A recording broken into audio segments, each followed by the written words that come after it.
And welcome back, everybody. Welcome to another edition of Sentimiento Latino number 132. This is, of course, our bi-weekly Latin American tournament.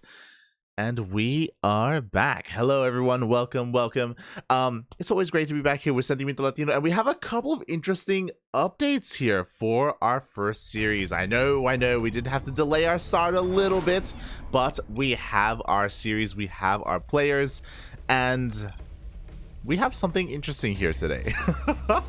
Because spawning in the bottom right hand corner of Blackburn LE, we have the Brazilian Zerg player himself representing Team Super. It is TheZergLord. And spawning in the bottom left hand corner of Blackburn LE, we have his opponent, another Brazilian player, a Brazilian Protoss player. He is blue, representing Amantes de StarCraft.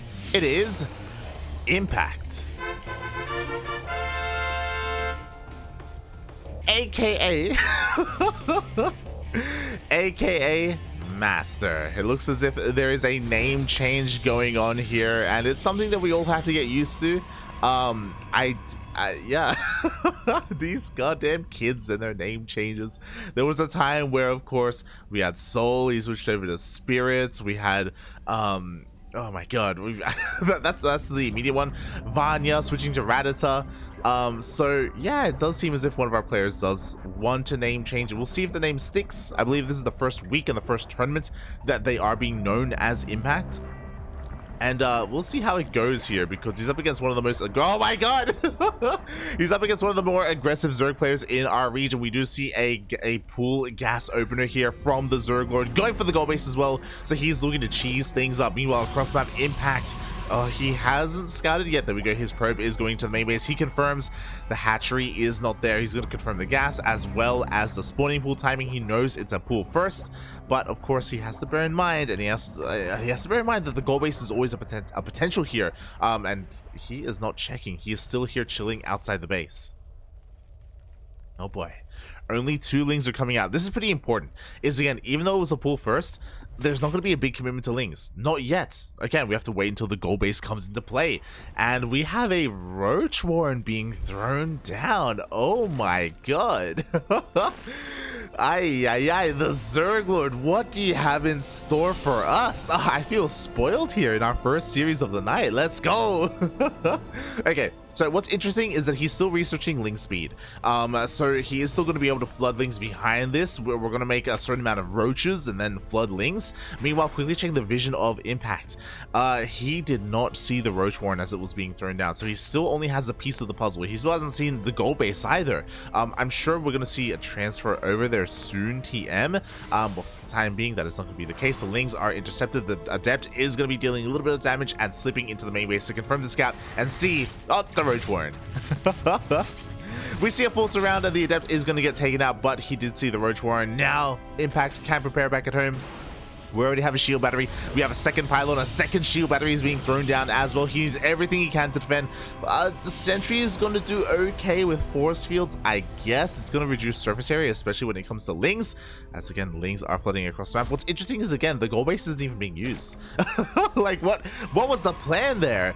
I mean, maybe it was to throw off his opponents. Maybe it was to make him seem as if he wanted to transfer workers over to actually mine from it. Regardless, it's just being used for larva. Lings are coming across the map. Roaches as well. We already have our first Ravager. And do we have enough at home to defend? 2 Stalkers, an Adept, and a Sentry. That's a decent amount of firepower, especially with shield batteries and overcharge. There is not enough energy for an overcharge yet, but if the game goes on long enough, he will have that available to him.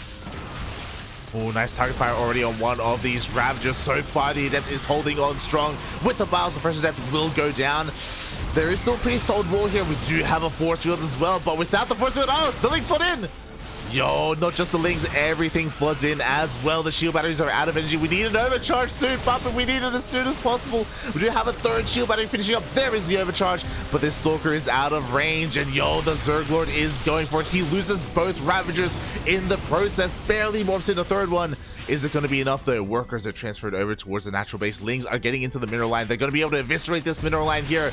But the Stalkers, they're kind of cleaning this up. Kind of. Oh, Oh my god, the Lings, they dive on them. The Zealot will go down. The Stalkers are still alive. More damage needs to be done, by the way. Like, again, he needs to cripple his... Not just cripple, he needs to kill his opponent. The Lings try to flood on in. We do have another shield battery. Sorry, another force field. Overcharge is done. We have no more energy. This is it. This is all he has to work with. There's only a single Stalker remaining. The Biles. Bile almost connects with those probes, and I feel like the damage has been done. Every single Stalker goes down. The Zealots as well. Lings keep flooding on in. Up. Almost. They try to. The wall is not a wall. Oh my god. And after all said and done, the ZergLord still has a worker lead. He can transfer over to the goal base if he needs to. Oh boy. And Impact survives. he's living. He's okay. He's still alive. His worker count is slowly catching back up. He doesn't have any tech, bearing in mind. Meanwhile, ooh, the surface area here is insane. The Lings are flooding on in. They're trying to bust on through. They do have a nice surface area on that for Zealots. Again, apparently there isn't enough gas here for any of those Stalkers. It's not enough to break on through though. But it's okay. We got a gold. Everything's gonna be okay. And we may just go into a longer game from here. We do see a third base being thrown down for the ZergLord. He's transferring his workers over towards said gold. And yeah, we're just gonna be chill. I think the most important thing is that Impact doesn't have any tech. There's no Twilight Council, there's no Stargate, there's nothing right now because, I mean, he's been struggling to mine gas. He actually isn't mining any gas at all right now. I don't blame him because I'm sure he wants to try and defend, but he is sending that hallucination across the map. He's going to confirm the timing of the natural base, but he hasn't checked the gold. I'm shocked that he has not seen the gold base, by the way. He thinks, oh, okay, mate, you're still on one base. You're still trying to get your natural up and running. I'm okay. I'm safe and sound. Things are looking up for me. Just check the gold, puppy. The hallucination is headed in that direction. It looks like he will see the creep. He will confirm the goal base just barely at the end there. He opts to follow things up with the Stargate, which makes a lot of sense. With the Stargate, he can start to harass said gold base. He can get his Void Ray out. He can get some Oracles out as well. But it's going to take some time, and by the time that does happen, I imagine the ZergLord is going to have maybe even a second Queen here, a Spore. He should be able to fortify this position. This is going to be a weird one. The lair is being thrown down. What is the purpose of this? Are we going to go into a Hydra then for like maybe a Hydra timing? Nope, he's still committed with Roach Ravager. Roach speed is on the way as well as +1 range. And Impact is pushing out. So the goal base is pretty important. Like, it is giving the ZergLord a boost, but Impact is still expanding behind this, you know? Like, I'm still like struggling to call where this is gonna go. The roaches have been spotted. Now Impact has to turn around. I don't think he can hold on to the third. With 3 shield batteries and overcharge, I feel like his natural should be okay, but Biles do complicate things, right? Like, depending on how many Ravagers we have, what gets focused down, whether it's the shield batteries, whether it's the pylons as well, things, yeah, they're gonna get complicated. Aye. Meanwhile, we do see a bit of a scout here from the ZergLord. He confirms that it is going to be a Stargate and a Void Ray first coming out for Impact. So I'm sure we should be seeing some Spores. Maybe. maybe we don't care about Spores because you know what? The army of the ZergLord is coming across the map. We have a second Stargate on the way here. Impact, he wants to go into double Void Ray production. And is this gonna really work out in the end? We'll see if he can get there because, yo, we're gonna see a full surround and we're gonna see some Biles. Up. At least that's what he wants. It doesn't look like he has enough. Nidus being thrown down. You love to see it. Bring the Queens over to help attack. We do have a pop of that overcharge, though. A little bit premature. Let's be honest. There wasn't even an engagement. There wasn't even a fight. Impact a little bit trigger happy with that. And here come the rest of those Lings with what do we have to set across the map, by the way, with that with that Nidus? I guess the Queens are being loaded up. No, the Queens actually just waddled across the map. Okay. I mean, they can spread creep, they can transfuse. And here we go. Overcharge is not available. A lot of the shield battery energy is being wasted right now on the mineral line on these Lings. Well, here we go. We have a leapfrog of those Niduses. Decent force field so far. He's trying to focus down the Niduses as best he can, but the Queens are waddling on forward. The Lings are going in full surround. Ah! And GG gets called. The ZergLord takes the first game. Wow. After a very interesting opener. Again, like the goal base really threw me off, and I think it was supposed to throw MasTeR off as well if it got scouted, right? Because the goal base kind of tells the story of a Ling Flood, but it was more a follow-up in case he didn't kill his opponent. Like it was like a contingency plan, and it came into play. surprisingly. Wow. Oh, GG. GG, well played there. To the ZergLord to take the first game, and we'll see where we go here in the second game. Oh. As we are loading on in, and the second map is going to be Glittering Ashes. Oh my. Our players are not wasting any time here. They're just getting straight away into the lobby as soon as possible. Oh boy. And yeah, that was a nice display of cheese by our Zerg player. But that's also something unique to a small map like Blackburn, a map that also has a gold base. Here we are on one of the larger maps, Glittering Ashes. And spawning in the top right hand corner of Glittering Ashes ALE, we have the Brazilian Zerg player himself. He is red, representing Team Super. It is the ZergLord. And spawning in the bottom left hand corner of Glittering Ashes, we have the other Brazilian player. He is blue, representing Amantes de StarCraft.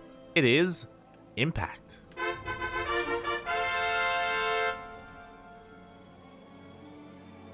Looking to make an impact on the scene. We'll see how well he can perform here.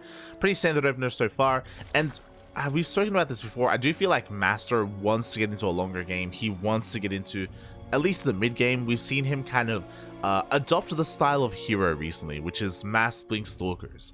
Blink Stalkers, and you have Oracles to support the army as well, and you overwhelm the Zerg player.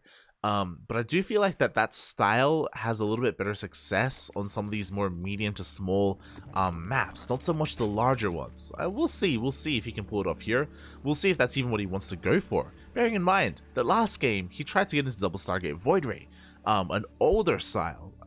To be fair, it was because of the situation, was because of how the game played out and how kind of behind he was after losing a lot of workers and delaying his tech.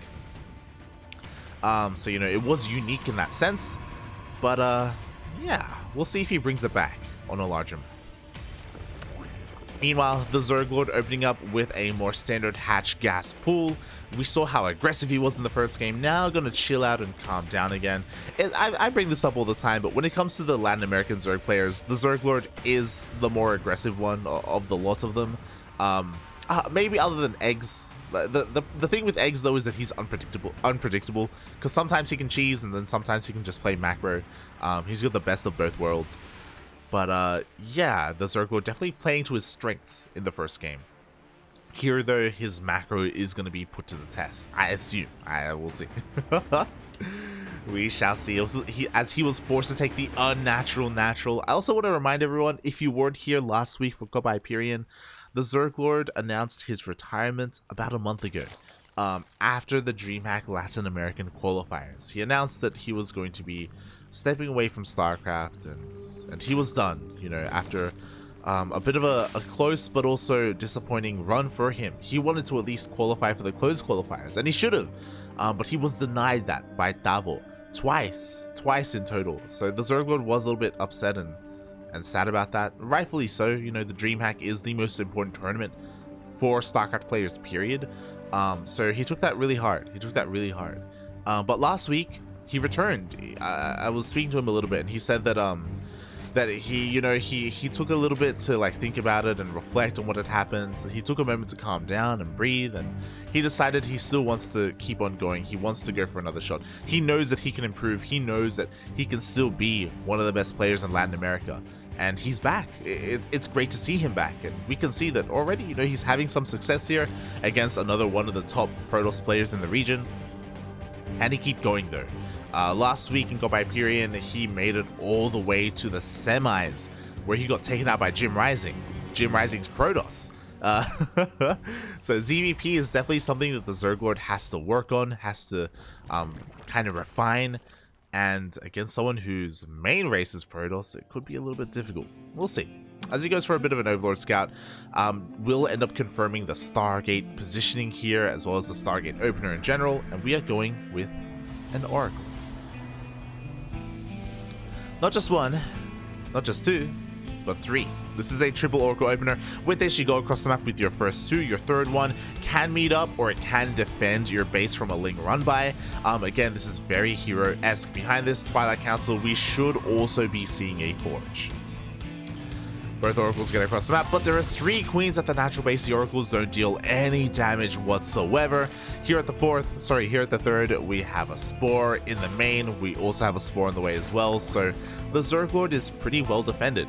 He's even going for his Roach Warren at around the 430 mark, so he is prepared for a ground toss transition, which he confirms with his Overlord. He does see that Twilight Council, he does see the gateways, does confirm that nothing else is being produced from the Stargate as well. Is relatively safe.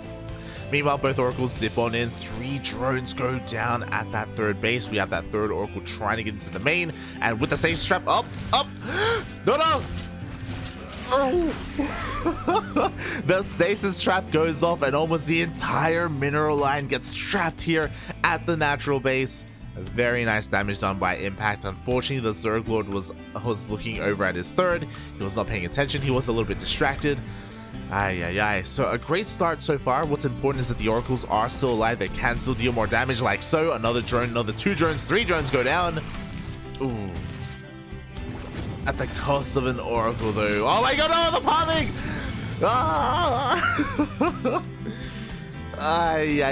The miss rally. 2 Oracles go down when really it should have only been 1. Meanwhile, we have another stasis trap here at the natural base, but this time the ZergLord is paying attention. Only 1 drone will be stasis, and losing your Oracles is devastating with this style. Why? There's a reason why we have a 4th Oracle on the way. This got started as soon as the other 2 died. Oracles are so necessary here because they protect your Stalkers. We're seeing a transition into Mass Blink Stalker.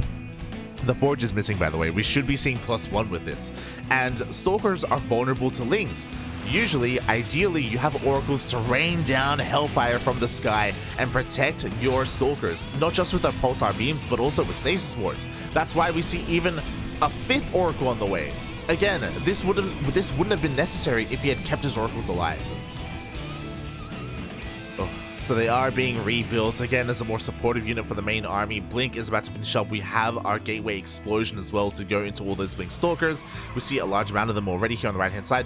Forge finally thrown down.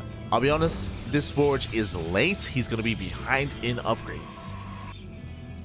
So a bit of a slip up there by MasTeR. Meanwhile, the ZergLord, I didn't really put too much emphasis on it, but he did throw down a Spire. La Espida was thrown down. Quickly checking, did he cancel it? He did cancel it, which is a good call. You do not want mutas against this. Like, Blink Stalkers, they shoot up. And there's a lot of them. Going into mutas can very easily get you killed. Meanwhile, the Stalkers are here across the map. He's trying to force a cancel at the 4th base. One more volley, up! Ooh. Does cancel just in time. The ZergLord stuck on 3 bases is going to try and expand here towards the right hand side instead. He's going to have to double expand at this point to try and get one of these bases up and running. Thankfully, there's a little bit more creep spread here. The ZergLord will have more time to respond. Meanwhile, when you're wondering, ideally, what does a Zerg player want to do against this kind of mass Stalker composition, mass Gateway composition? Ling Roach Ravager is the name of the game. You want as much Ling Bane Roach Ravager as possible. Banelings, you ideally want to use them against Zealots, not so much the Stalkers. Stalkers are surprisingly tanky, so you have to be careful. Meanwhile, here we go. The Oracles have been remade. We see another Oracle on the way as well. With this, you can clear up all this creep. You can clean up all of that vision, as well as the Pulsar Beams, as well as the Stasis Traps. Oh boy. Oh, almost gets an Overlord as well. Meanwhile, the ZergLord's going to try and force this all the way back. 1 creep tumor was missed by that revelation earlier. We do see that he's desperately trying to spread that creep, and that's another important style of the Zerg player in this scenario. You need to keep that creep spread up as much as possible, despite the fact that Impact is going to be incredibly on top of clearing it up. Meanwhile, a bit of a zealot run by head towards that natural base. There are roaches to meet them. Meanwhile, the main army is trying to dive on top of the stalkers. Ooh, one stalker will go down. Meanwhile, the zealots are not going to find a way in. I don't know how I feel about this, but the oracles do end up using their beams to clean up a couple of transferring workers, so they're not going to have that much to do with these roaches. Ooh. Oracles do end up turning around. He does come back home. The ZergLord, threatening a push, is able to buy some time to actually get this base up and running. And behind this infestation pit is being thrown down. Double robo. Okay, so a couple of things here. Ideally, what is this double robo for? Double immortal production. Hero actually goes for triple robo, but double, it's fine. It's fine for what it is. This does help against the roaches. It also helps against potential ultras. If we do see a switch into that hive, we should be seeing a hive pretty soon. The problem is, though, that, the roaches, they're here now. Getting some decent damage done. Just the shield batteries and some cannons being sniped here at the third base at the same time. Bailing run by going into the fourth. Doesn't quite make it into the middle line, but does take out a lot of the stack defense. What's important is that these immortals have been scouted. And again, these immortals, I feel like this may be a little bit too soon. What deals with immortals? Lings. Like the ZergLord already has a decent composition to deal with this. He is now maxed out. He is now saturating his bases. They are safe and sound across the map. Hive is indeed on the way. What kind of upgrades are we working with here for our Zerg player? He does have +1 melee. There we go, +2 melee on the way. So he can set himself up to go into ultras if he needs to with those melee upgrades. Meanwhile, the army towards the right-hand side has been spotted. It is being forced all the way back. The ZergLord coming in towards the left, though, with a lot of bailings. Not just that, these robos are exposed. Uh-oh. At the same time, Impact is trying to push into creep. He just can't make any headway. The bailings have only got in. The mineral line is no longer there, but he doesn't care about the mineral line. He goes for the base instead. The Nexus will fall. The ZergLord doesn't commit, though. He will back off. The robos survive. We have 50 more Lings behind this. It's all about the Lings, the Banes, the Roach Rab. The ZergLord doing so well defending and attacking at the same time. With this, he can go for another Baneling run by, maybe even hit this next eye again. Bearing in mind, though, behind this, Impact threw down a Robotic Spade to go into Colossi. Interesting. Colossi will help against the Lings. Not so much against the Ultras. Ultra Cavern is thrown down. We'll see how this goes. Do we have enough Immortals to deal with this? Quickly looking at the units tab, we have 4 Immortals. That's not bad. Let's be real. 4 Immortals, that's definitely okay. I feel like Impact, he's taking in too many directions. He's going Colossus and he's trying to go into Stargate, into Skytoss. Usually you want to go like one or the other. Like, it's very gas intensive to try and go into both at the same time. As a transition, I should say. Oh boy, meanwhile, here we go. The ZergLord trying to hit that third base once again. The force fields are looking pretty good, though, so these Lings aren't really getting much damage. He is getting on top of the army, is clearing up a lot of these cannons. But with the reinforcements coming in, the ZergLord can't really find any more room. And is he throwing away too much? He piles down almost every single Oracle. Oh my god.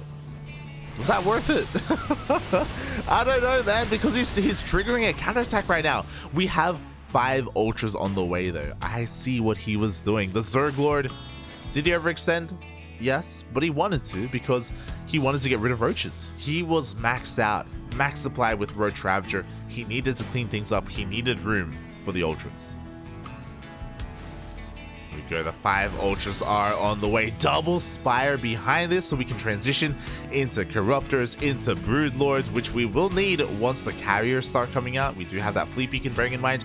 Only a single Stargate though, so again, this tech wasn't really used for anything yet. This is what I was talking about before. Like, I feel like Impact, he's taking up too quickly. Like, we have the 1 carrier on the way. Like, this transition isn't anywhere near as strong as it could have been. Meanwhile, Impact is taking all his gases, he's rounding things up, he's trying to, again, like, mix up his army.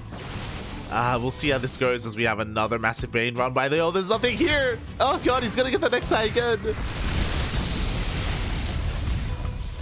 The Banelings roll on in, he goes for the Nexus and he will get it. I don't see this too often in ZvP, I'll be real. Oh my god. Impact really struggling to get his 4th up and running. Meanwhile, he goes for a Mama Ship, minus 400, minus 400. Is this worth it? Can Impact afford this right now? It could help, I guess, especially if we don't have detection with the army, but the Ultras are here, and it takes a while to build a mothership. Ooh, the Observer does scout the army. We do have confirmation of the Ultras. The ZergLord has to fight soon. He doesn't have a lot of anti-air. He has to hit before there are too many carriers. Oh, hitting just before kind of slating. It finally does finish up. We have 3 more Ultras on the way. I'm really worried here. Quickly checking the vision of the ZergLord. He hasn't seen the fleet beacon. He doesn't know the carriers are a part of the main army. He has to get rid of this. Alright, here we go. The army towards the right does dance a little bit here. The carrier is going to be revealed. Ooh, at the same time, Ling run by towards the fresh base. Yo, he tries to focus down the next side, but with the overcharge. No, the overcharge. He has to target the Nexus. Oh, and it looks like he barely will keep it alive. We have more. Okay, there we go. I was like, what's going on? Corruptors are coming out. The ZergLord, he is getting ready for that Skytoss transition. These Ultras still haven't really found too much damage. I would have loved maybe some multi-prong, maybe hitting another base at the same time. They've just kind of been chilling. We've been taking up in every which way direction. Specifically for the Protoss. Well, here we go. The Death Ball is here. He doesn't have too much splash damage. He does have Colossus. He has 1 Disruptor. No Storms, though. Only 2 Carriers. Only 1 Mothership. Oh, yo, at the same time, Roaches are hitting the left-hand side of the map. Forcing Impact to respond. And he's going to be able to clean this up for the most part. At the same time, the ZergLord is trying to force himself in. Does he have detection? Detection is coming on in. Corruptors dive on top of these carriers. But this was a little bit mistimed. Oh, the ZergLord just plummets in supply here. The Ultras did almost nothing. And he's remaxing on Roaches? I mean, I don't blame. He has to do something. But I think it's a little bit too late here. Impact is pushing on forward with these Blink Stalkers. The Corruptors have nothing to do. There are just not enough of them. The ZergLord, he was stuck with so many Ultras for so long, and he just wasn't doing anything with them. And now, Impact with this counterattack, he's getting him to the bases, and I think this is it. Like, the Roaches are not the answer right now. Not now, not ever. It's too late. The Blink Stalkers, they dive on top of the army. Those Roaches, they do deal with the Disruptor. We do have a couple of flanking Roaches coming in as well, but GG gets called. Impact will tie up the series 1-1. GG. Oh, God. I do think that the ZergLord, he was struggling to identify what Impact was kind of morphing his army into and keeping up with that. I didn't mind going into Ultras the way that he did. I think that was fine.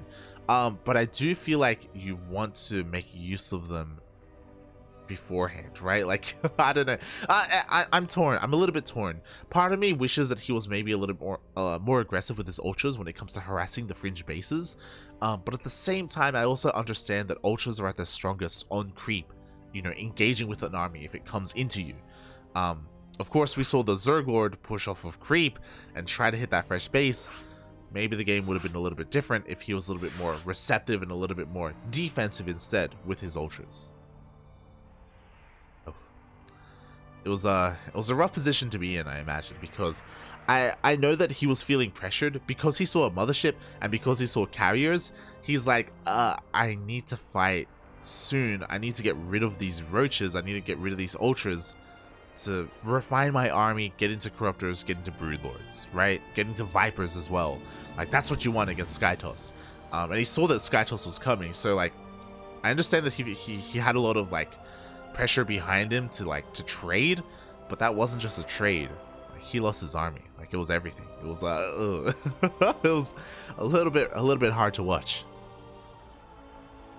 Up until that point, I do think that he was doing well, especially with his Baneling run-bys. Maybe he should have kept that up instead. It's hard to say. Regardless, GG, well played. We are going into game number 3. We are going into our ace match. Bearing in mind, this is a best of 3, and there's only 1 game left. There can be only one.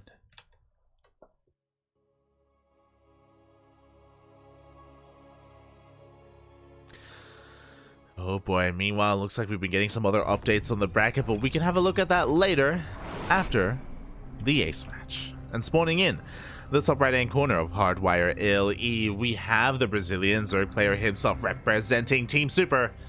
It is TheZergLord.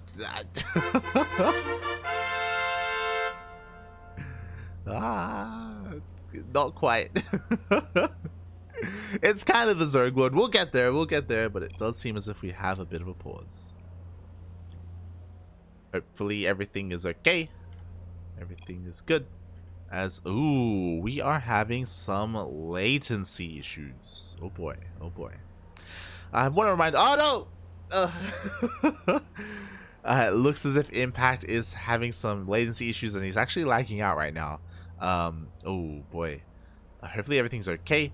Bearing in mind that both players are from Brazil and we are playing on the Brazilian server, but it looks like there are some internet issues from the side of Impact. His internet looking a little bit unstable. Oh boy. Oh, okay. So, yeah, we'll just wait for a moment here. We'll wait and see if things settle down. We can always resume from replay, or we may not even have to resume from replay. Literally, one worker has been made from either side. Like, it's not the biggest of deals. Oof.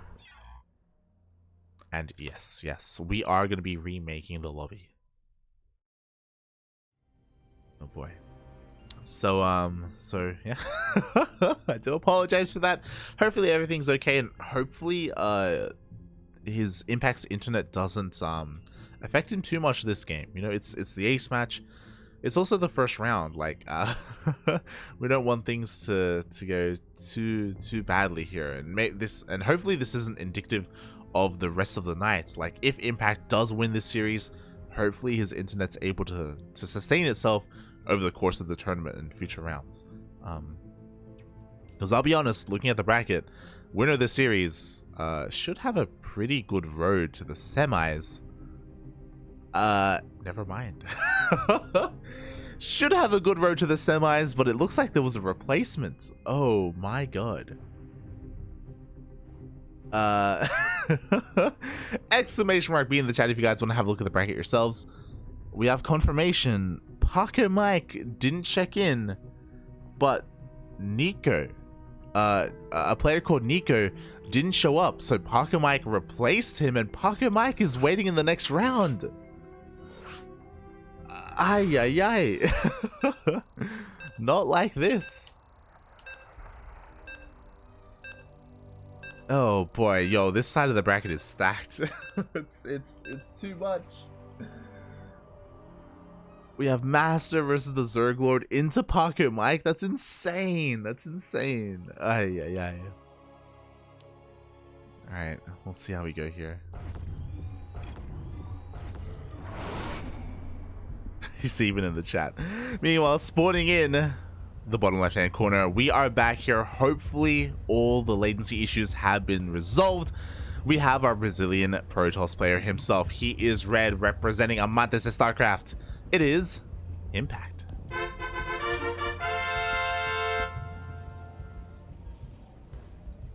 And spawning in the top right hand corner of Hardwire LE, we have the Brazilian Zerg player himself representing Team Super. It is TheZergLord.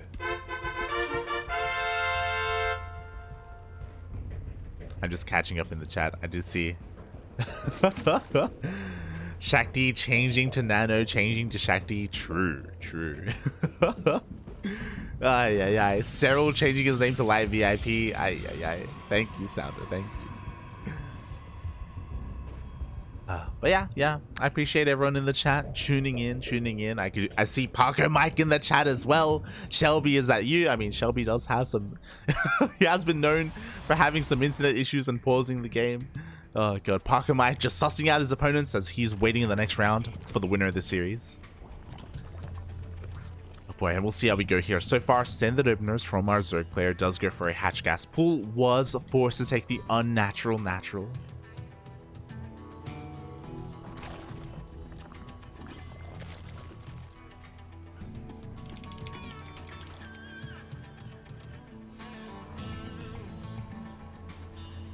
Forced to take the unnatural natural, and yeah, we'll see where we go from here. Impact had a very interesting style last game, by the way, because he started off with Blink Stalkers and with Oracles, and he did force a response, but then very quickly he switched into Immortal production, and then Colossus production, and then Skytoss. His taking felt very frantic, something that we're not really too used to. So yeah, we'll see where this kind of takes us and how he does things, because it does seem as if Impact has his own style for the most part. Oh, as he opens up with Stargate. To be fair, he did do so last game as well. I mean, every game actually. I just realized every single game Impact has opened up with the Stargate. Game 1, he went Void Ray first. Game 2, Oracle, or triple Oracle actually. I do expect to see more of the same, another triple Oracle opener, but we'll see if he mixes things up here. I do feel like the triple Oracle openers have just become so meta nowadays, and it's so fresh and it's so new. I do think that a lot of players are just trying it out. They're practicing to see how they are able to perform with it.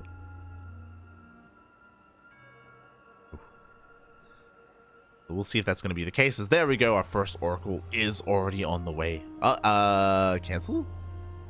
Oh, interesting. So MasTeR or Impact changing his mind a little bit here, going for the Oracle first, then quickly canceling it, and then going for the Void Ray. I have to wonder if I don't think he saw anything to prompt that. I do think maybe internally he decided, you know what, maybe I should mix things up here. I have something else in store for the ZergLord. So with this, he's going to be able to clean up this Overlord. It does mean that the follow-up is going to be hidden. I doubt we're going to be seeing Blink Stalkers. There is the Twilight Council. I'm filling glaives. We'll see. So far, all the gases are still remain to be taken. Again, you can transition from Void Ray into Glaive Adepts. It's not the biggest commitment into Glaive Adepts because you don't have a Warp Prism. You cannot reinforce across the map. But regardless, like, it can still be devastating, especially if it's unscouted. The ZergLord back at home throwing down his spores, making sure he's safe and sound against the Void Rays. The Void Ray was scattered earlier. Third base is on the way, quickly checking the vision of the ZergLord. Doesn't see the third, but he is going across the map with his Ling just to confirm the scout, and there are those glaives. So again, this isn't the most committed Glaive Adept push. Again, you cannot reinforce across the map. You just warp in as many adepts at home as possible, and then you just send them across the map. What's important though is that you have to be very conservative with them, because this is going to be your army, and if you lose it, then suddenly you're going to lose your third to a counterattack. Like, you need to not just deal damage with your adepts, but also keep them alive, keep them safe, come back home, and ideally defend your third. So we'll see if he's going to be able to do so. Meanwhile, he opened things up with 2 Void Rays that are going to be moving out across the map, and they can get work done. They can definitely focus down some queens or tech, even whatever they see. Oh, going for the Roach Warren. Yo, he's committed. He wants it. Oh my god, the queens respond, puppy, respond. Ah, no, they do not respond in time. The Roach Warren goes down. That's huge, actually. I did not expect that to happen. For Nada, this queen, she was just chilling there. All the queens were just chilling, not doing much, just staring at the Roach Warren as it died. And we needed roaches to deal with this. The Roach Warren is on the way, but the adepts are about to rock up. We don't have much to defend. We have 17 Lings, and yo, the ZergLord knows. Oh my god, but he's got MasTeR Impact. He's powering on through. Oh no, the wall is not a wall. The Lings are being cleaned up here. Glaive Adepts, they don't give a damn about your Lings. 8 roaches are on the way, but again, they're a little bit too late. The Adepts, they're already getting into the mineral line.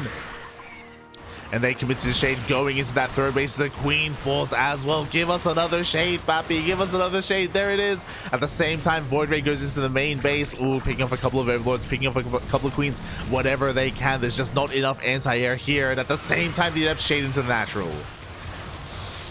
Ay, ay, ay. Things just went from bad to worse in the blink of an eye. Losing that Roach Warren was insane. The Adepts get cleaned up, but they got 14 drone kills. 14. Ay, ay, ay. Meanwhile, back at home, we have a transition into Blink Stalkers. Blink is on the way, +1 as well. Robo being thrown down. The ZergLord knows how desperate the situation is. He is going all in right now. He is not looking to rebuild the workers that he lost. It's too late for that. He has the 4th base. He has the larva. He is going for a Nidus, and he is going all in. Will this work? No! It may be over. The Void Rays catch the roaches. 3 roaches go down immediately. This is not a good start. Queens are doing what they can to force these back. The Nidus will finish. We have vision across the map. We do. We have a couple of links set up here. Nidus is going to go down. But look at the Sim City. Look at the shield batteries. Look at the army.